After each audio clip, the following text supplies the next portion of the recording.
Mesdames et messieurs, bienvenue.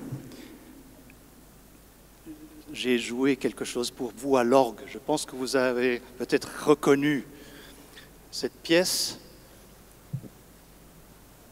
Oui, Also sprach Zarathustra. Généralement, on répond « Ah, mais c'est 2001, l'Odyssée de l'espace, n'est-ce pas ?» Mais en fait, la musique est de Richard Strauss, un grand compositeur romantique, post-romantique.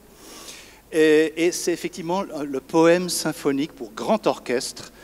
Là, je n'avais qu'un orgue et un tout petit peu désaccordé, pardon, pour vous transporter à nouveau, car ce matin, nous avons contribué avec des petits intermèdes musicaux à la plénière pour vous retransporter dans le monde de la musique.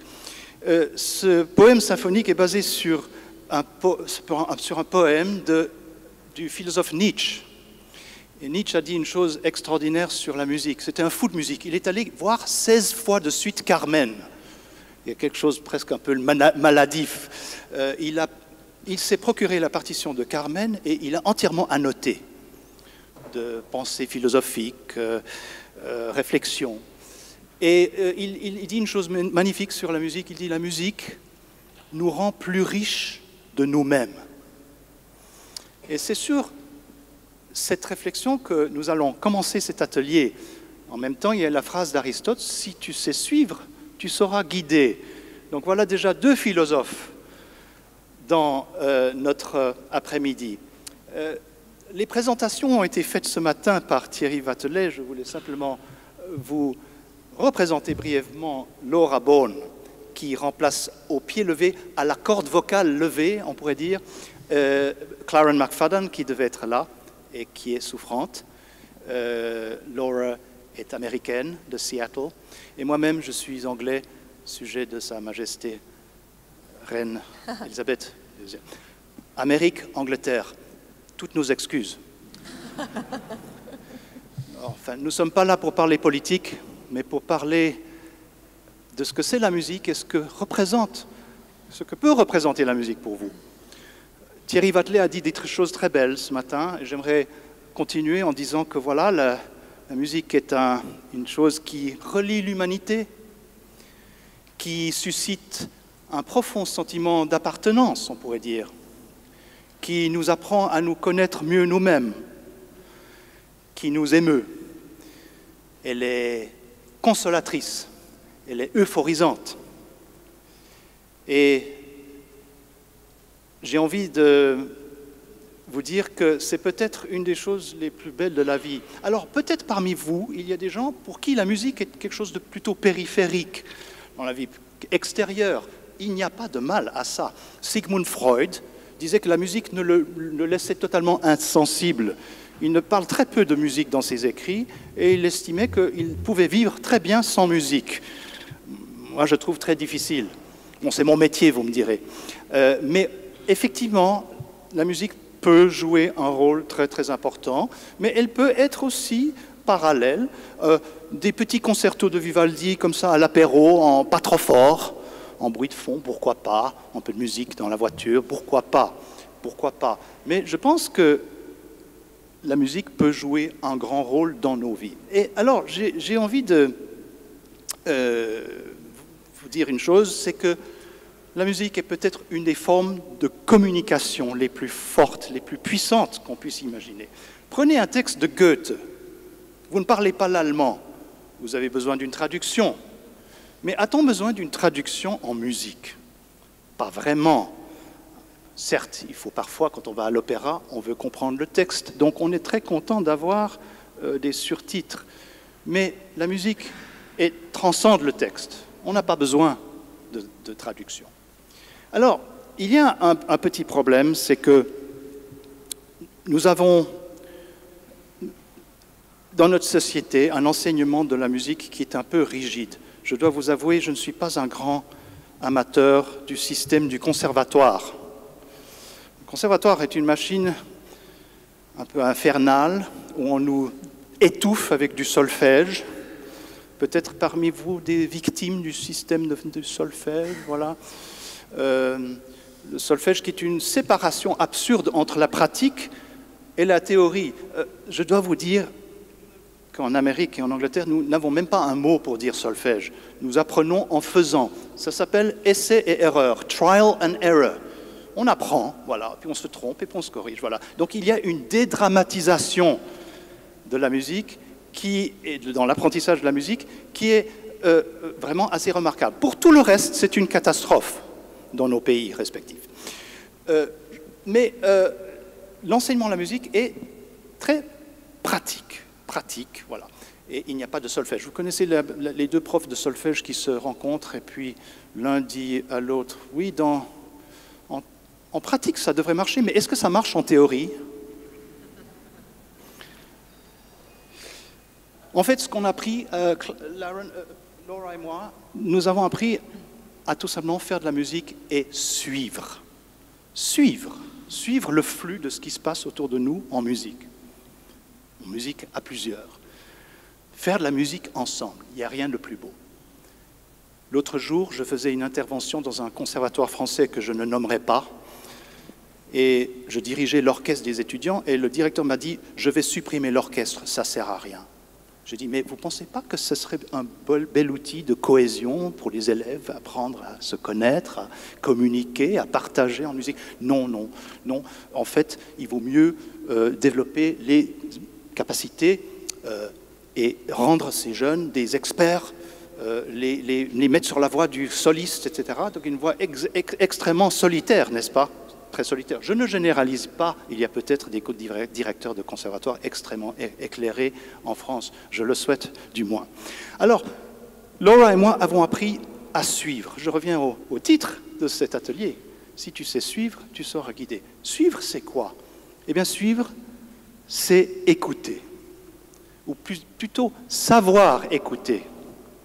Car, et c'est Goethe qui le dit, parler est un besoin, mais écouter est un art. Et comme tout art, on a besoin de l'apprendre. Et ça prend du temps. Et c'est un effort. Écouter, c'est un effort. Alors, comment se décline l'écoute? Eh bien, on peut, de manière plutôt rudimentaire et simpliste, réduire ça à 3 formes d'écoute. Il y a l'écoute du monde, de notre univers. L'écoute, qui sommes-nous? C'est celle qui nous mène sur l'exploration de tout ce qui nous entoure.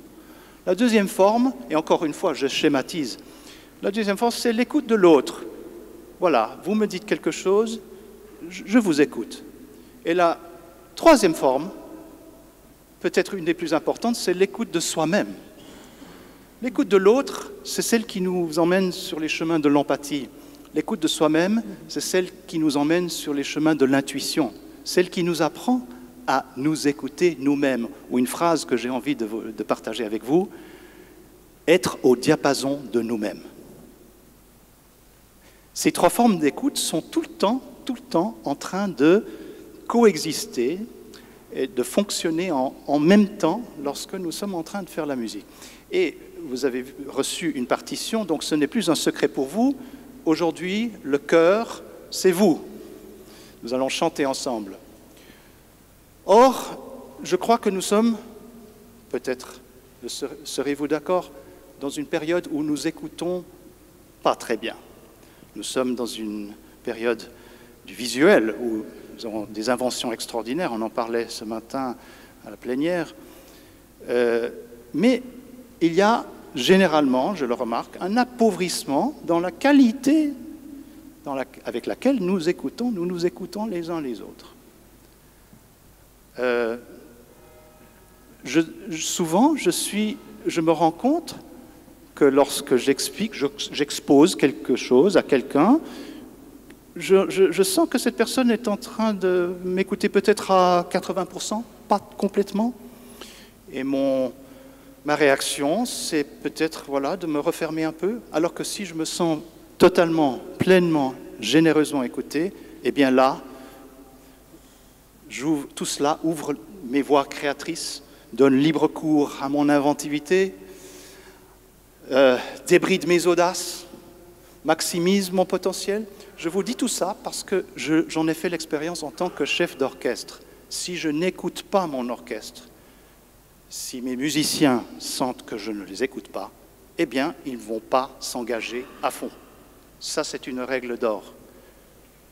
Donc, écouter, savoir écouter, est une des choses, un des principes d'or du leadership. En tout cas, en musique.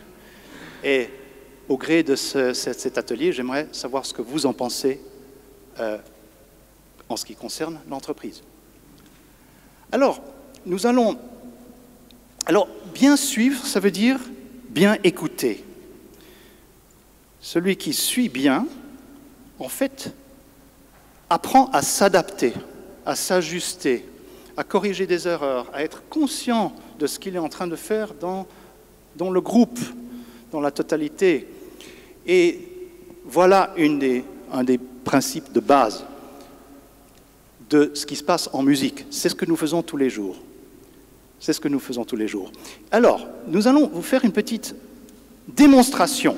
Sans tarder, j'ai parlé un peu de musique, faisons de la musique. Et d'abord, Laura et moi allons vous jouer quelque chose. C'est un air de Schubert, An die Musik. C'est une ode, une ode, je ne sais plus, un ode à la musique. Alors, allons-y.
Qu'est-ce qui s'est passé maintenant? J'aurais voulu quelques remarques.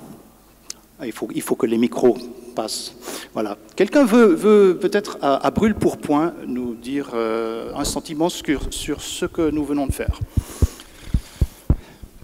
Débridez vos audaces, s'il vous plaît. Quelqu'un? Bonjour, je suis François. Oui. J'ai ressenti que la chanteuse et le musicien n'étaient pas au même tempo.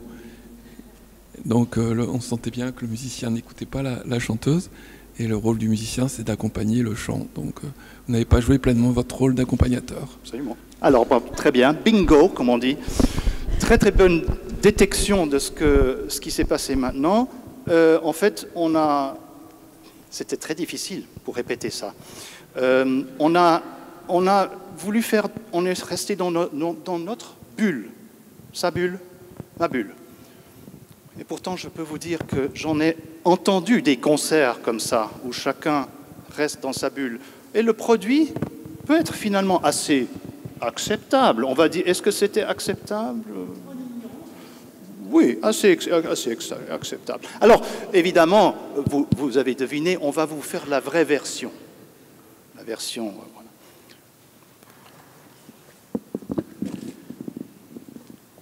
C'est encore plus difficile.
Vous n'êtes pas obligé de dire que c'était mieux. Mais en fait, là, je pense que ce que j'essaie de faire, c'est que vous savez, en musique, tout est dans l'anticipation. D'ailleurs, un chef d'orchestre, alors on va faire un petit essai. Est-ce que vous pouvez chanter, s'il vous plaît, Do, Ré, Mi, Fa, Sol. On y va. Alors, est-ce que je vous ai donné un départ? Oui, mais on y va, ça veut... Voilà. Mais il y a eu des meneurs ici. C'était assez intéressant. Alors, maintenant, je vais faire quelque chose.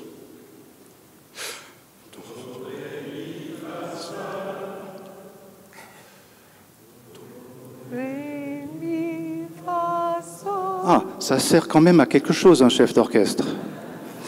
Donc, alors, qu'est-ce que j'ai fait d'abord? Voilà, alors quel est ce geste? La respiration, l'anticipation. Je vous présente leçon 1 de la direction d'orchestre. Le chef d'orchestre est dans l'anticipation. Et d'ailleurs, il le sera toujours, c'est ce que j'appelle le T-1, le temps-1. Tout est dans l'anticipation. Je vais faire quelque chose maintenant. Do, ré, avec moi, s'il vous plaît. Do, ré, mi, fa, sol. Do, ré, mi, fa, sol. Qu'est-ce qui s'est passé? Qu'est-ce qui s'est passé? Voilà. Il y a eu un changement de dynamique, n'est-ce pas? Et je voulais annoncer quand? Évidemment avant. On va refaire, regardez-moi bien. Do, ré, mi, fa, sol. Do, ré, mi, fa, sol. Quand est-ce que je vous ai indiqué que ça va être plus piano? Évidemment avant. Parce qu'on va faire l'essai si je vous indique rien. D'accord?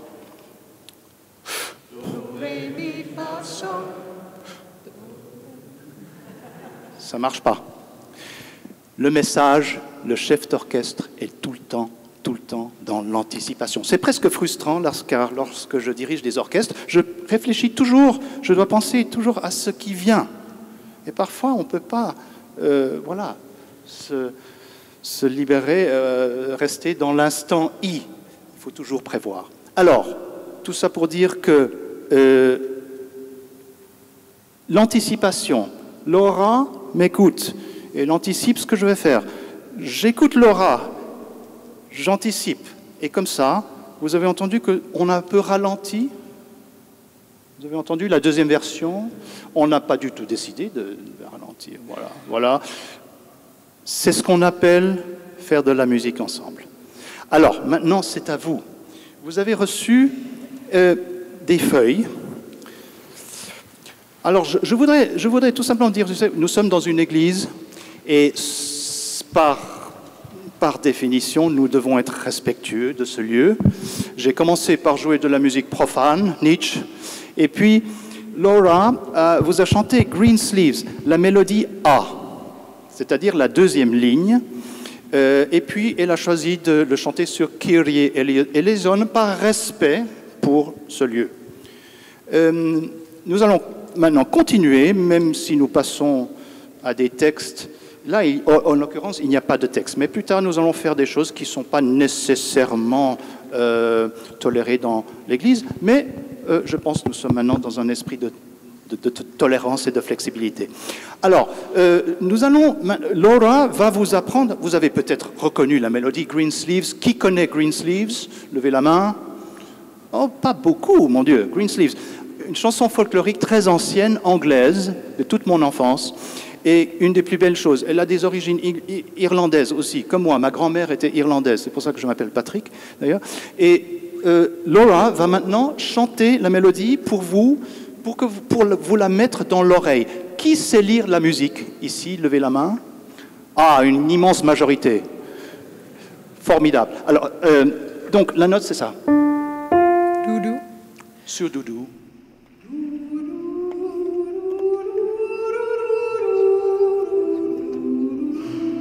Suivez sur vos feuilles.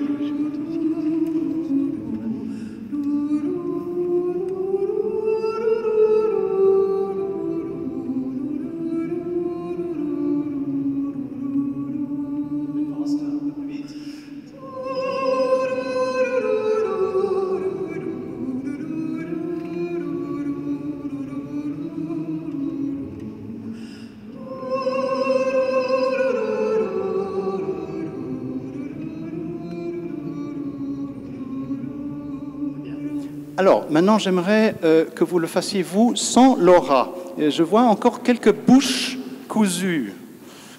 Alors, peut-être vous êtes en train de faire oui, c'est ça, hein, c'est ça.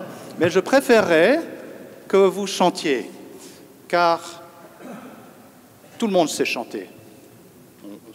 Après, si on développe notre voix, ça c'est autre chose, mais nous sommes tous nés avec une voix. Alors on y va. La note c'est ça, on va y aller. Et je vous dirige. Et...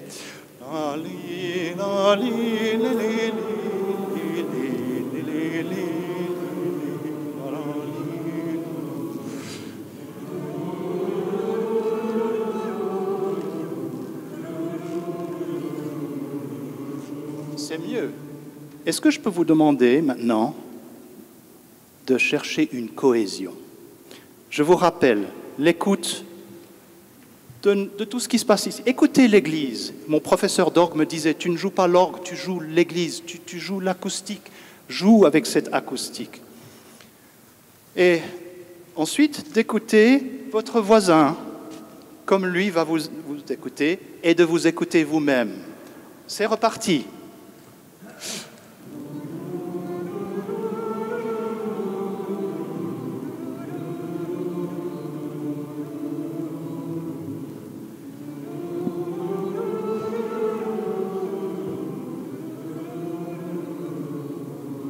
Très bien. Alors, certains ont des problèmes avec le rythme pam, pam, pam. La, la, la, la, la, la, la, la, la. Oui, soyez rythmique, comme on dit. Essayez d'être dans le groove. C'était beaucoup mieux. C'était beaucoup mieux. On le refait encore une fois. Plus fort.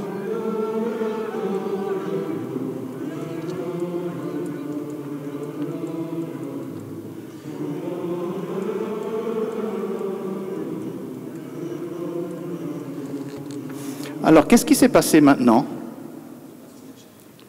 Ah, c'est très gentil, merci. Suivre le chef, c'est vrai que c'est important. Alors, suivre le chef, c'est important. Et en même temps, mesdames et messieurs, je voudrais vous dire une chose. Ça ne marche pas comme ça, un orchestre. Ça ne marche pas du tout comme ça. Vous pensez que le chef, c'est celui qui tient toutes les ficelles comme un marionnettiste? Voilà. Comme un horloger qui va réparer des petites choses qui ne marchent pas dans son orchestre. Ce n'est pas du tout ça. L'orchestre, c'est... Le chef d'orchestre donne l'exemple de l'écoute et amène ses équipes à s'écouter mutuellement. Ce qui s'est passé maintenant, ou transversalement, ce qui s'est passé maintenant, c'est qu'on s'est un peu décalé ici. Alors c'est vrai qu'il y a 2,5 mètres ici.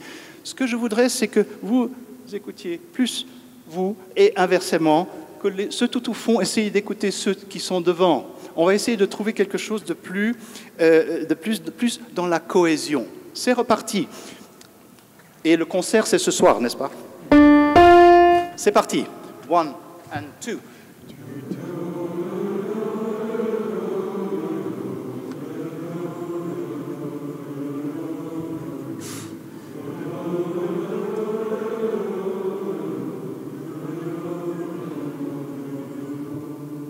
Alors, quelqu'un veut s'exprimer sur ce qui s'est passé maintenant, s'il vous plaît? Un micro? S'il vous plaît, quelqu'un à brûle-pourpoint. Donc, voilà.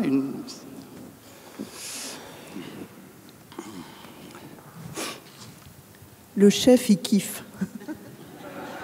Je ne sais pas, I don't know what kiff means.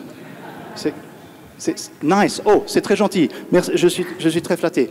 Alors, maintenant, vous avez vu qu'il y a une deuxième mélodie, qui est la mélodie B. B comme basse. Notre musique occidentale est polyphonique, c'est sa caractéristique. Ça peut aller de 2 voix à énormément de voix. Ce que je vous ai joué de Strauss, c'est énorme. Il y a 3 clarinettes, 4 hautbois, 6 corps, 4 trompettes, c'est énorme. C'est une musique à, je crois, 26 lignes, 26 partie. Imaginez pour le chef d'orchestre, c'est compliqué d'avoir tout ça dans la tête. Comme disait l'autre, le chef d'orchestre, il vaut mieux avoir la musique dans sa tête que la tête dans la musique. Et maintenant, je voudrais une chose, c'est que nous allons rechanter, mais je vais vous donner plus d'autonomie. Je voudrais moins vous diriger et j'aimerais que vous dirigiez vous-même, en suivant, en écoutant, en allant vraiment dans l'écoute généreuse, investigatrice, en faisant confiance à ceux qui sont autour de vous. Et c'est parti, je vous donne le départ et je me retire. La note c'est ça. 1 et 2.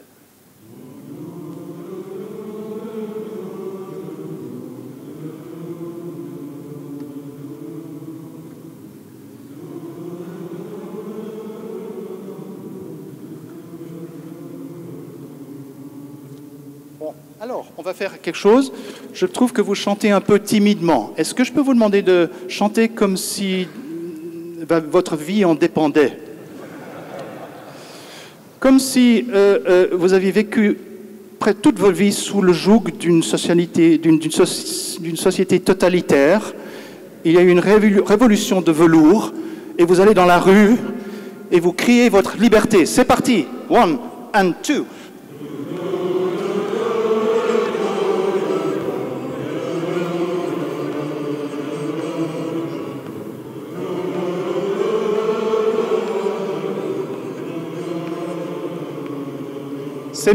C'est mieux, mais c'est pas encore ça.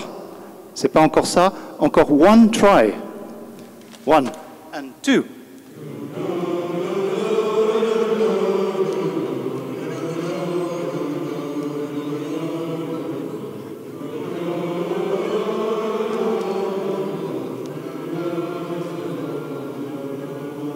Une réaction, s'il vous plaît? Une réaction par rapport à ce qu'on vient de faire? Oui, il y a encore des règles. Alors ça, je vous dis, c'est dû à l'acoustique. C'est pas votre faute. On est dans une acoustique compliquée. Il y a des retards.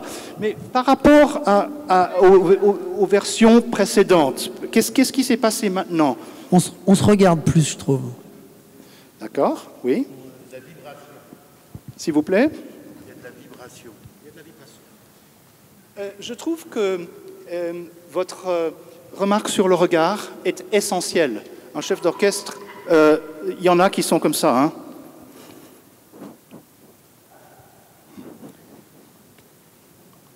Je crois qu'il vaut mieux regarder. Est-ce que je peux vous demander, vous avez bien vu que cet atelier est assez interactif, n'est-ce pas? Est-ce que je peux vous demander maintenant de vous regarder? Quand vous chantez, vous regardez-vous. Voilà. Connectez-vous dans la transversalité, s'il vous plaît. Dernier essai, et voilà, je vais jouer. Voilà, non seulement vous écoutez, mais si le regard peut aider, regardez-vous. Look at yourselves, look at each other, have fun, soyez dans la joie, c'est parti. 1, 2.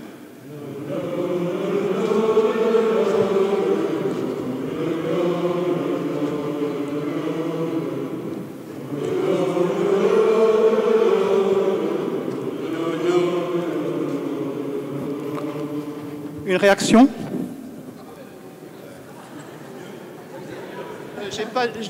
Alors là, il y a 50 réactions, si vous plaît. C'était parfait. Le mot parfait a émergé. Beaucoup plus sympa, beaucoup plus joyeux. Alors oui, l'amour, oui, voilà, le partage. Alors, j'ai envie de vous dire que ce qui s'est passé maintenant, c'est ce que je vis tous les jours en tant que chef d'orchestre. Vous savez, j'arrive le lundi matin à 9h30, orchestre syndiqué, pas envie.